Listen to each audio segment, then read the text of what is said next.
Olá! A administração científica se originou no início do século XX pelo engenheiro Frederick Taylor, considerado o fundador da teoria da administração. Taylor nasceu na Filadélfia, nos Estados Unidos.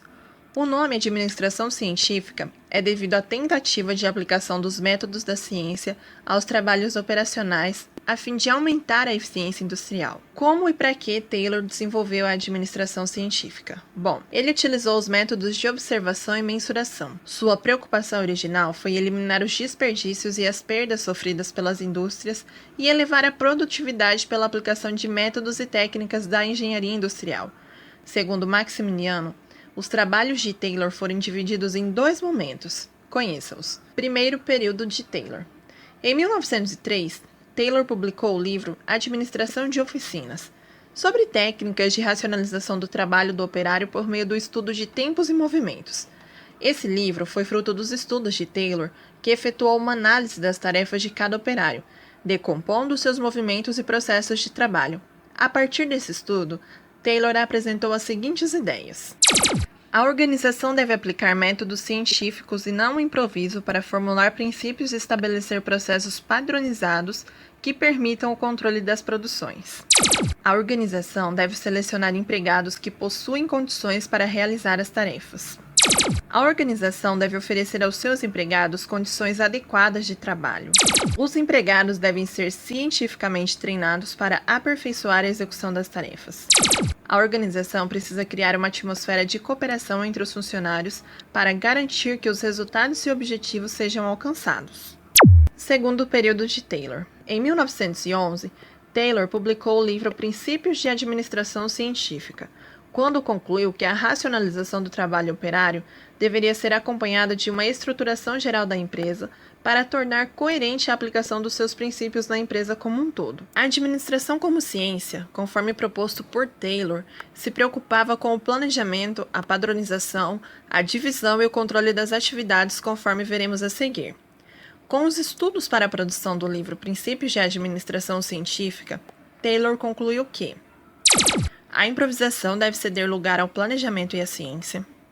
A administração científica cuidava dos padrões de produção, padronização de máquinas e ferramentas, métodos e rotinas para execução de tarefas e prêmios de produção para incentivar a produtividade.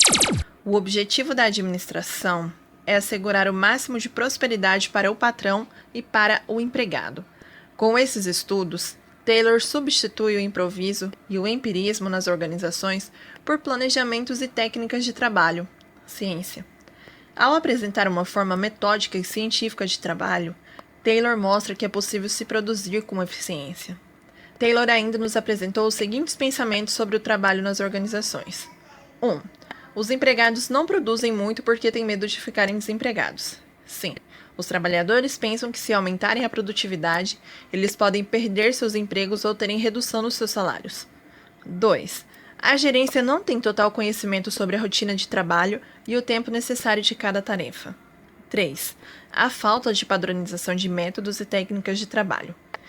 Para Taylor, o operário não tinha capacidade nem formação para analisar cientificamente seu trabalho e estabelecer, racionalmente, o método mais eficiente de trabalho.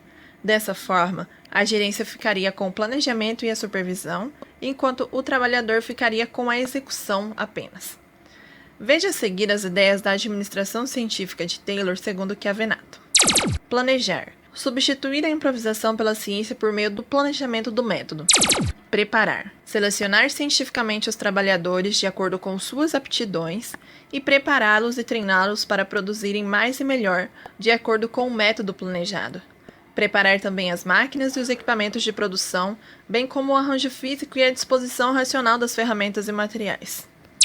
Controlar. Controlar o trabalho para se certificar de que está sendo executado de acordo com as normas estabelecidas do segundo plano previsto. Executar. Distribuir distintamente as atribuições e as responsabilidades para que a execução do trabalho seja bem mais disciplinada. A administração científica focou na administração das tarefas, preocupando-se com a eficiência das tarefas realizadas pelos empregados. Assim, para Taylor, as pessoas eram consideradas instrumentos de produção para atingir a eficiência empresarial.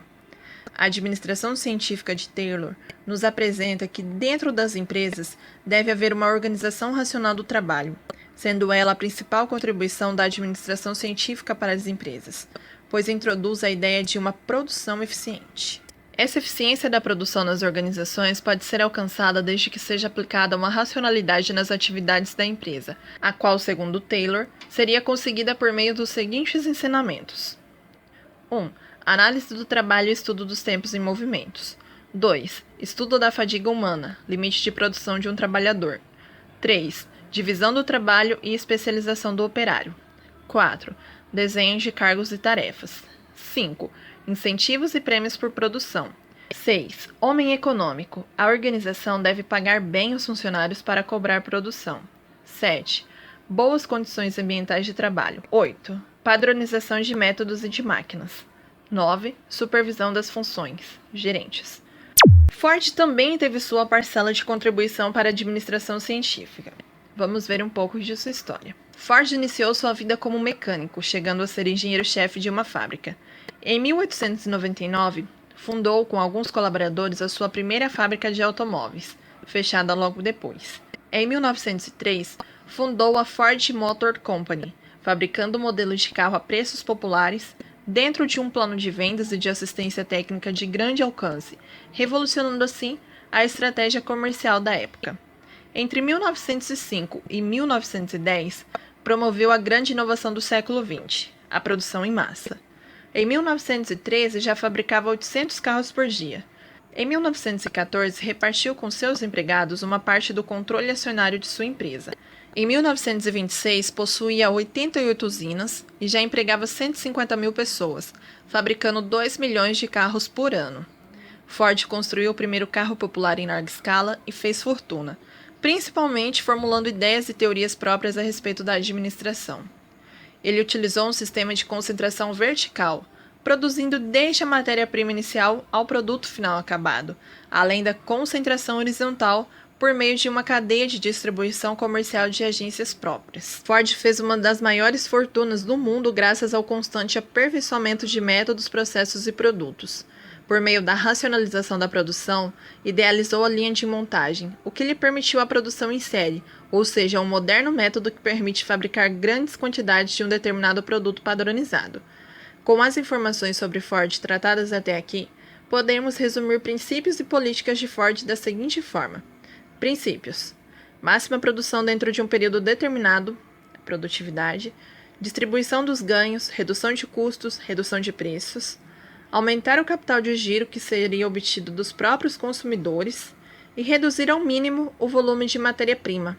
Políticas: produção em série contínua, altos salários, preços mínimos, preocupação com os empregados e técnicos altamente competentes. Ford apresentou ao mundo o maior exemplo de administração eficiente individual que a história conhece.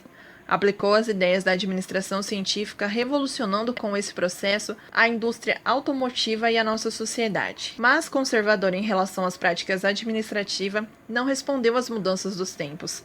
Com isso, o seu domínio sobre o mercado automobilístico, aos poucos, foi arrancado por empresas com teorias mais avançadas. E como nem tudo são flores, a administração científica teve algumas críticas. Ocorreu com a chamada pesquisa de Hoxie para estudar os tumultos e as greves. Um comitê de relações industriais mostrou os inconvenientes morais, sociais e psicológicos do sistema baseado exclusivamente no rendimento e na eficiência. Os operários não conseguiam trabalhar dentro do padrão estabelecido e começaram a se queixar de exploração. O trabalho especializado se tornara humilhante e degradante. Mecanicismo. Muita ênfase nas tarefas e pouca nas relações humanas. Superespecialização do operário. Visão microscópica do homem. Ausência de comprovação científica. Abordagem incompleta da organização, pois omite aspectos humanos e a organização informal. Limitação do campo de aplicação. Ela é restrita à produção. Abordagem prescritiva e normativa. Padroniza situações com receitas antecipadas. Abordagem do sistema fechado, pois não recebe influência de fora da organização. Bem, esses foram os principais pontos sobre a administração científica. Eu espero que vocês tenham gostado e até o próximo vídeo do canal.